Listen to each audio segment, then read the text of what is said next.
So we found that perfect lot. We know what plans we're going to use from the architect, and we've got that set of plans. But the biggest question that I get, how much is this house going to cost? And more importantly, what do I pick to put into that home? Well, today I'm going to show you exactly how to do that. And it's all going to start here at our construction projects. I'm going to show you a house that's already done. And at the end of this video, I might even show you how to make a profit on one of these spec houses. Stick around, I'm going to show you exactly how it's done.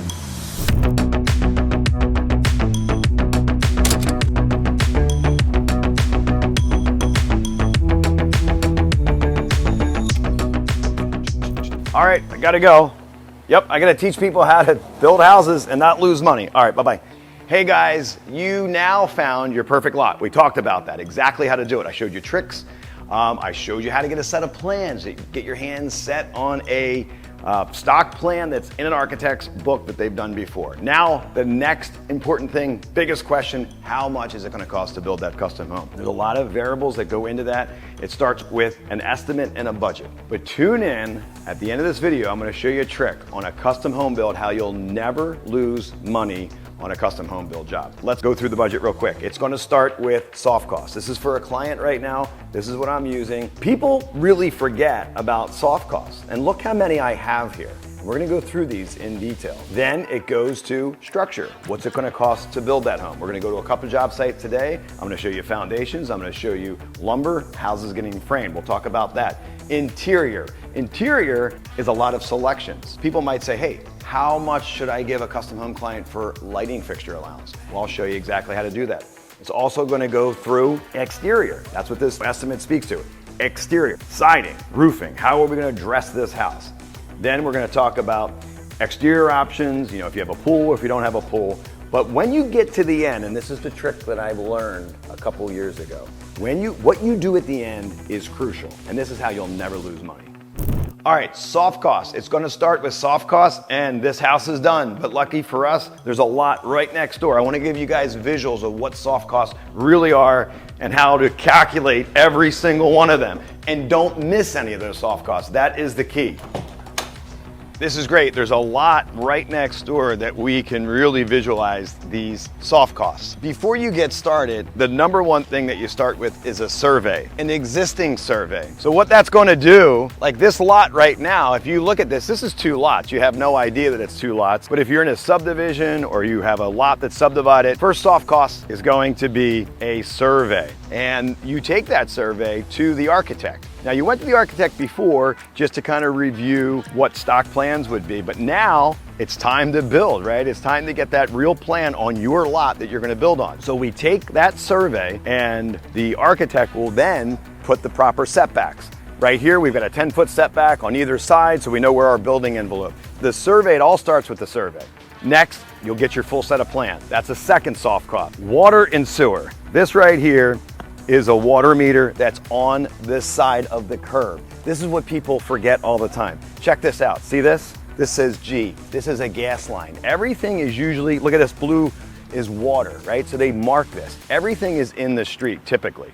Now you may be building in some areas that need well and septic, but if you're in public water, public sewer, public gas, it's all on the street. What's it gonna cost to take it to get to this street on this side of the curb onto your lot like we just did here? Look at this, guys, water. We've got our sewer. We've got our water meter here. It's all here. And I can tell you right now, this cost about $3,000 to get from that street into here. The gas, typically the gas company will pay for that. But these things are unknown. But here's a trick. You gotta ask people along the street or where you're gonna build, when they did it, what did it cost? Because this water, I know right now this water is 4 feet in the ground. Sometimes it could be 20 feet in the ground. That could be a difference from $3,000 to $20,000 because they're digging so deep. And that could be disastrous, right? It could be a meaning of making money and not making money. So all your utilities, go through that. Again, we went through this street before. There's a ton of construction going here. So if you see a lot of construction going, ask questions. Ask your architect if they've ever built in that area. What did that builder see? And they'll make the call. They'll call the builder up and say, hey, I've got a client, and they'll share the information and they'll tell you what to watch out for. So not only the physical work to get these utilities, but there's tap fees. What's that mean? This meter is a water meter. Some towns will charge you to tap into their water main. $2,700. Could be $3,000, $4,000. Same thing with sewer. Could be a tap fee. So that's a soft cost. You can see these can add up pretty quickly, and a lot of people forget about them. Porta potty, that's another soft cost that many people forget. I remember my first house I built, $100 a month, 6 months, 7 months, 8 months, might be a $700, $800 soft cost expense that you don't even put in there. So again, another example of a soft cost you might miss. Survey, plans, tie-in fees, dumpster. Nobody ever puts a dumpster in there, right? And these things could be $300 to $400, maybe $500. And a house like this, we need 7 of them. So there's $3,500 of soft cost right there. Another thing you should really ask, is there any type of engineering requirements for grading and drainage? And what's that mean? So many states are now saying, hey, these lots, you can't build on the existing topography, meaning the highs and the lows. These lots, we have to make a 1.5% pitch from the back to the front. What's that mean? All these lots are designed to retain all the water on your lot and then pitch out to the street. Why? Because we don't want water to go on neighboring properties on either side. So all the water is retained on this lot and it pitches right to the street. But it starts with an engineering plan. The town is going to require you to do that. There's a couple other soft costs we'll get into, we'll talk about. The last one is a home warranty. If you're building for your client, or if you're building for yourself, you're gonna want the buyer of your spec home to have a home warranty. Every state is different. In my state, it's a 10-year required warranty that we have to build. House like this, warranty costs me about $4,000, but if we do a smaller house, maybe $500, $1,000 for a homeowner's warranty. And this is gold. This brings huge credibility when you go to sell the house and to your client. All right, that was soft costs. Let's talk about structure. I got a perfect job right down the street, 102nd Street. We'll talk about all the structure that goes into that structure section of the budget. Again, in the Moke, love the Moke. Island living, baby.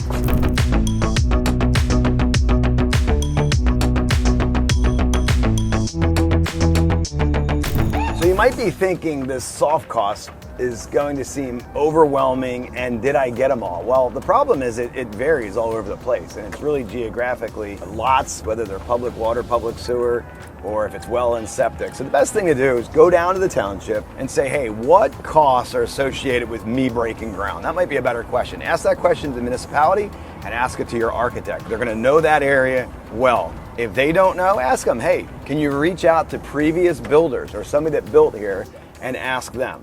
And then write them all down. There might be 7. Here, this is a very involved island. I have about 15 of them that I have to go through. Not everything as is involved here on the island of Stone Harbor. So again, I keep saying, ask a lot of questions, ask a lot of questions. Everybody wants to help. Go to the municipality and go to your architect. Get your soft costs. Next step, structure.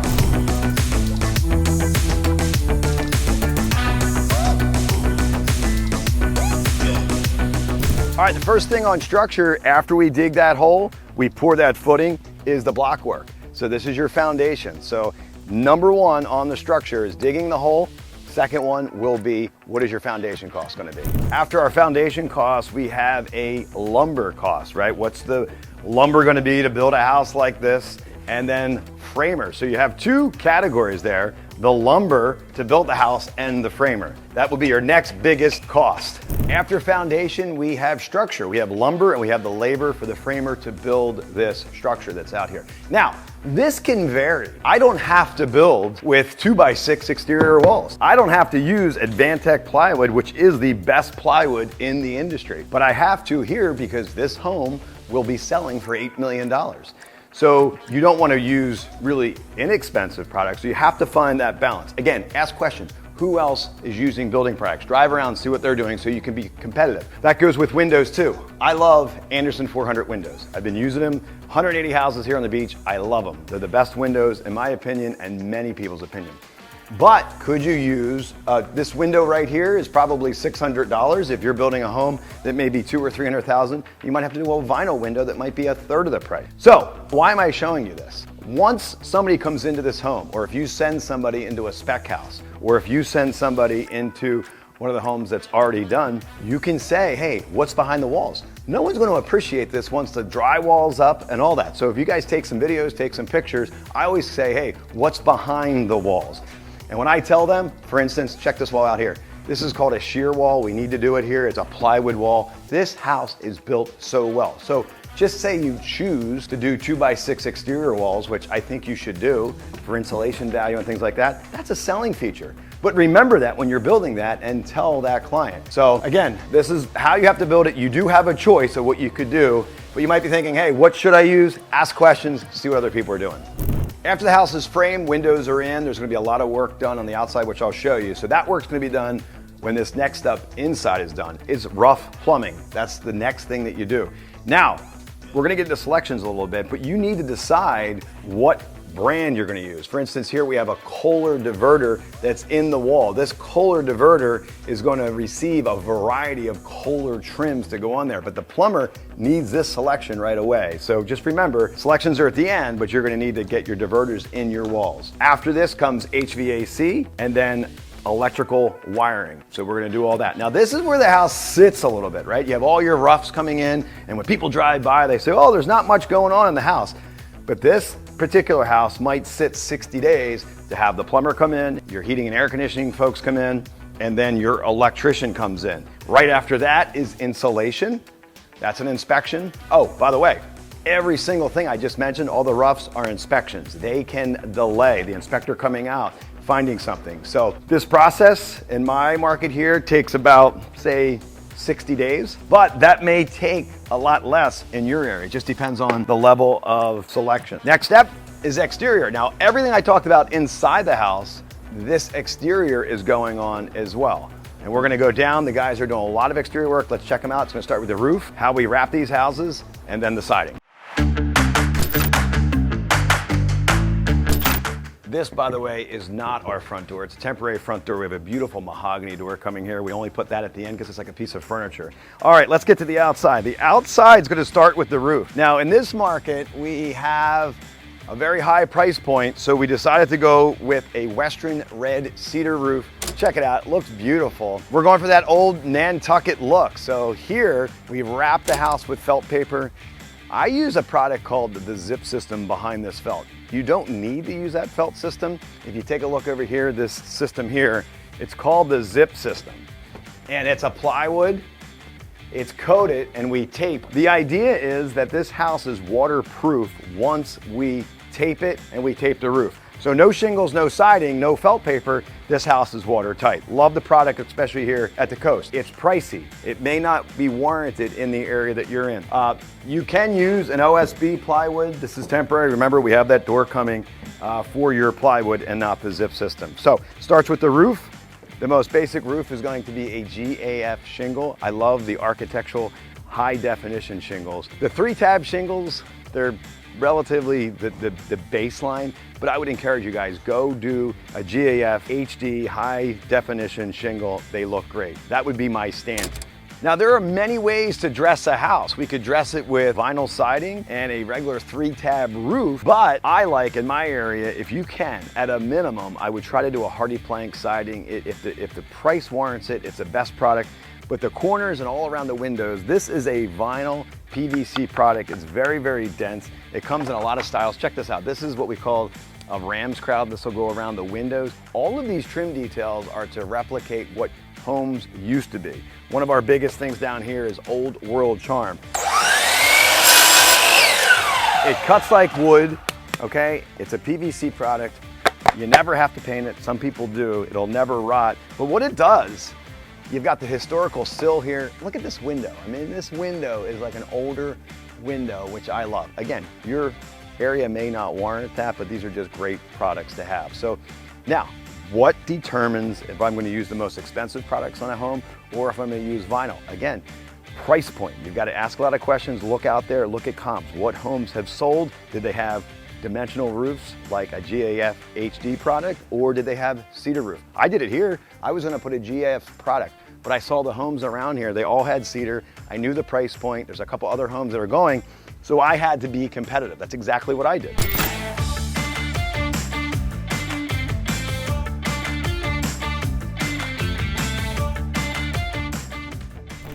Now, one of the biggest questions are, where do we find those contractors and those subcontractors to get all those budget line items? This is a siding crew. I actually found these guys just by driving by.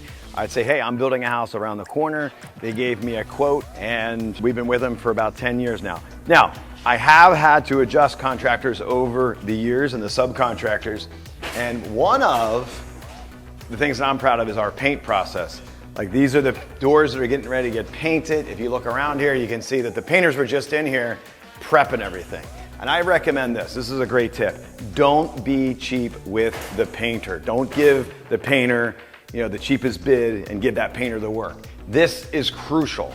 And what I mean by that is I remember a house like this used to cost me about $18,000 to $20,000 to paint all this woodwork. There's a ton of shiplap in our beach houses.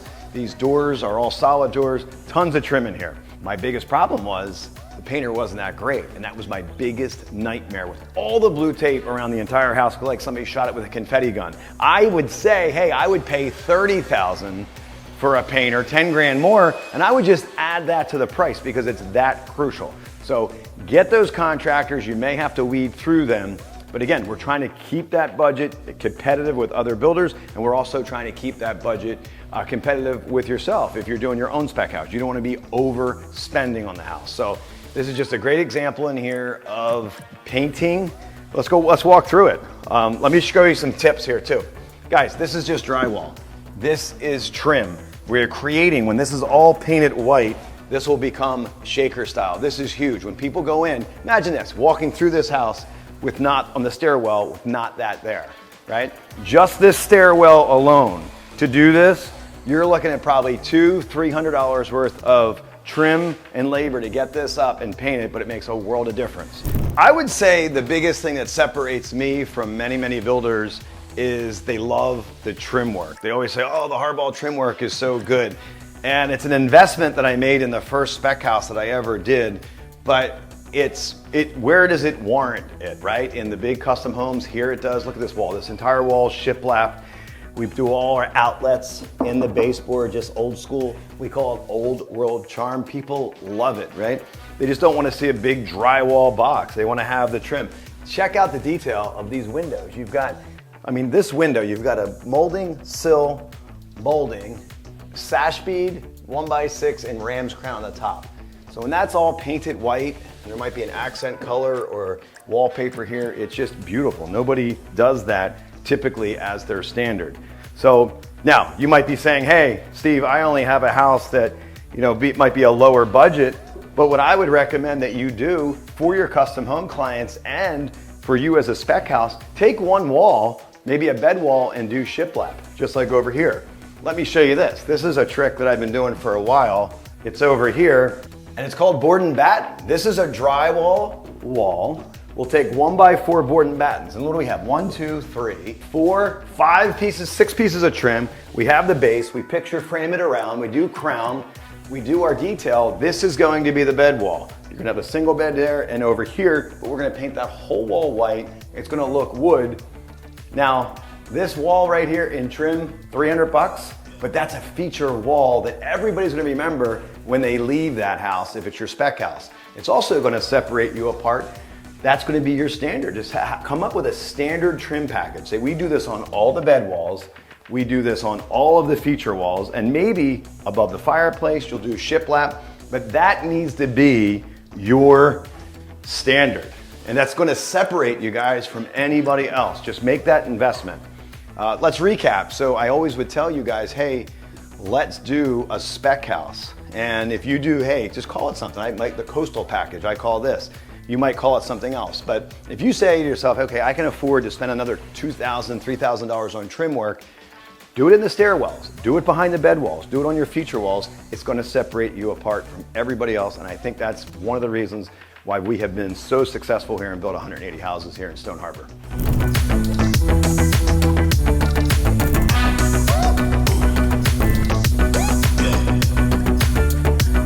Next up is interior finishes, and the majority of those finishes are going to be allowances, but you don't want, whether you're building a custom home or for someone else, to have a too low of an allowance or too high of an allowance. So you have to really gauge the area. Here, we are in a high-end area. I had to do a $15,000 lighting allowance. I did a $15,000 plumbing allowance, and let's walk around these light fixtures. So if I said to somebody, if I was building their home, these are the light fixtures that you would get for $15,000. And I always walk through these homes, again, the importance of a spec house. I go through and they say, believe it or not, people around here say, oh, well, $15,000, that's not really a lot for the lighting allowance. But I will say, hey, we spent that here, so they can kind of relate to that. Plumbing allowance, we spent probably $15,000 on this house. Now you might be saying that's a little bit high.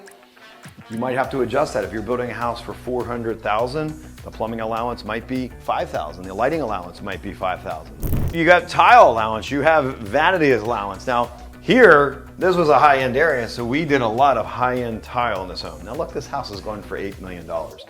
Now for the biggest allowance in a house, kitchen cabinets. This is a challenge, guys. Picking a reputable cabinet company, number one, and two, what number do we put on here? I've been through 4 different cabinet companies until I landed on this cabinet company. They've been with us for 10 years now. And what you need to do is you don't want to put a small number. If you're doing a custom home, this kitchen, probably $50,000 in cabinets. Now, if I brought somebody in this house and I gave them a $20,000 allowance for these cabinets, when we spent $50,000 here, they would think that we are too low and it wouldn't bring you credibility, right? So you got to do your homework, go out there. Now, here's one key point. I have $50,000 in cabinets, meaning cabinets and all the vanities throughout this house. Another builder may say, I have an $80,000 allowance, but they're gonna make 20% on those allowances. Here's a tip that I did. I've been to Ferguson, I've been to plumbing supplies, lighting supplies, cabinet companies, and I get 20 to 40% off on all these allowance items. And what I do, I pass that on to the customer or the client. For instance, a Sub-Zero woof. They get my pricing. So that builds credibility. And what it also does is I tell people, I say, hey, if you want to use my discount and you want to upgrade, you might want to upgrade the light fixtures, you're going to get 20, 40% off. It's a huge selling feature. So take advantage of that and pass those savings on to the client. Now guys, I know all these allowances can be a little bit overwhelming, but a designer is going to be your best friend. Look at this floor. Look at this wall tile behind the bathtub. I would have never been able to pick that with this. This happens to be a spec house, we did this, but they can help you design all this, keep you in budget, so find a local designer. The other thing, if you're doing a custom home for somebody, that designer is gonna be your best friend and a selling feature as you go and select all this. It's one thing to give them the proper allowances, but guess what? $15,000 for light fixtures, what's that mean? You need that designer to kind of help them pick everything. Another great tip, spec houses. You keep hearing me say, build a spec house. So many times, people will take this cabinet, that countertop, this faucet, this toilet, and this tile combo and say, hey, do it like the house on 114th Street. So again, the designer designed all this once, and now that new custom home client is gonna pick that so they don't have to re-picking those styles. Because this room, if you're sitting down with a client, I'm telling you, I've been there. They'll be for 3 hours picking the tile, the wall color, the toilet, this match. You'll have 19 samples of countertops, but if it's all done in a sample home, it's so much easier. So staying on allowances, we have to allow for a certain amount of trim, but just bump that up a little bit. Add a couple $1,000s. Look, remember the shiplap wall we were talking about in the house before? This is it done. Look around at this whole room, right? It's a feature wall. We usually put it on the bed wall, and it's just not boring drywall back here. Brings you huge credibility when you're giving allowances and specs to somebody in the contract. When you can show them a picture of this, it just separates you apart a little bit. Now, all of this is to get us to a point with a bottom end number, right? We have to come up with a contract now, and we're gonna have to come up with a spec and allowance sheet and come up with a contract. There's 2 types of contracts, a fixed price contract. I used to do a ton of those. And it's basically, I will build your home for $600,000. The only protection you have in that contract are any of those allowance items. Say you don't have an allowance for, say, lumber, and lumber goes up, you have to eat that. So $120,000 profit as a custom home builder on a $600,000 house will go down. Say lumber went up 20 grand, now you're down to 100,000. I learned during COVID what a cost plus contract is. Cost plus contract is we now have established the cost to build this home, and we're going to add a percentage to it. Now, the percentage typically is anywhere from 15 to 20%. What I like to do, I add 8% overhead and 10% profit. Now, a lot of times people will just put those words, overhead, 8%, profit, 10%. But here's what I do. Take a look at this. Overhead, 8%. I describe what that overhead is. Project management, on-site construction management, selection coordination, decor designing, financial keeping, bank and insurance coordination, delivery coordination, and walkthrough, ongoing warranty management, and general liability insurance. So all of those things are part of my overhead. Let's just take delivery coordination and walkthrough. I have a guy, Greg, who goes and he is our home delivery coordinator. Not a lot of builders have that. That might be you in the beginning, but that position is so key. So when someone looks at this, oh, he's gonna make 18%. Well, now all those jobs and all those items I just described, 8%. They're like, wow, we're getting value. How about this? After you move into the home and you're not done as a home builder, you may be doing warranty management. What happens if something happens to the window or the siding? You need to deal with that customer. So put that in there, warranty management. So I'm going to show you every one of these line items justifies that 8%. Now, profit, 10%. Who's going to argue with 10% profit? I haven't had anybody say, oh, well, you're making too much. Now, if you just put overhead and profit, 18%, wow, this guy's making 18%. Well, he's not, because he just justified the 8% and all of the staff that he has that does each one of those tasks. Again, you may have to wear many of those hats in that 8%, but put it out there. Justify that 8% and then put the 10%. So I recommend, guys, cost plus contracts. You'll never lose. If things go over, you'll have to get a good contract with that written in there. You have to have a good attorney. They all have standard cost plus contracts. But if lumber goes up, if anything goes up, you're protected. So again, cost plus contract, you'll never lose. Now, cost plus contracts are great, but now you have become or have to become the expert as to what we put down for flooring. This house, you may give someone a $30,000 line item for flooring, but you better be well sure that somebody can put the flooring in here for $30,000. You can't just say, oh, I got a quote for $50,000, you owe me 20. No, you have to be educated and get all those line items, list them out in your estimate. That's going to be part of your contract, because they're going to tell you at the end, they're going to fight it, right? And they're going to say, well, you didn't allow, or you didn't put your proper number down for flooring or molding or trim work or any of those things. Now, you are protected with allowance items because that's a choice. People can choose a light fixture or a plumbing fixture, but they're not going to pick lumber, they're not going to pick windows, they're not going to pick the steps that are here. So you have to have those numbers locked in if you want to rely on a fixed price contract. All right, guys, that was a lot. And the purpose of this video was to take you from the beginning of estimating how to find contractors. We had that set of plans in the beginning. How do we find the set of contractors? How do we allow for the construction materials to build that? Because it could all vary. Again, it's the area that you're in. And more importantly, selections and materials and allowance items. Now, by following these steps, you'll be a very, very successful custom home builder. But I keep telling you guys, use that for active income. The biggest thing you should be doing is taking a couple of these homes, buying land on your own, finding people to fund it, and then flipping it. That spec house is invaluable. That money should be set aside, back, put in a CD, put in a checking account, put in a savings account. You don't need it, right? And what you do with that, I'm gonna do some videos coming up on passive income. What you do with that is key. Now, my next videos coming up are going to be how to build that house from the ground up. How do you take a house like that behind me, foundation, what materials to use, and how to build it, right? It's gonna go from that phase to this phase over here, and then we're gonna end up with a finished product here. I'm gonna introduce you my team. Now, I keep talking about these different people that play a big role, and we'll go through that. So we're gonna go into accounting. It's not just building, it's getting draw payments from the client. It's going to be proper insurance. It's gonna be selection coordinating, it's home delivery coordinating. So we'll go through all that.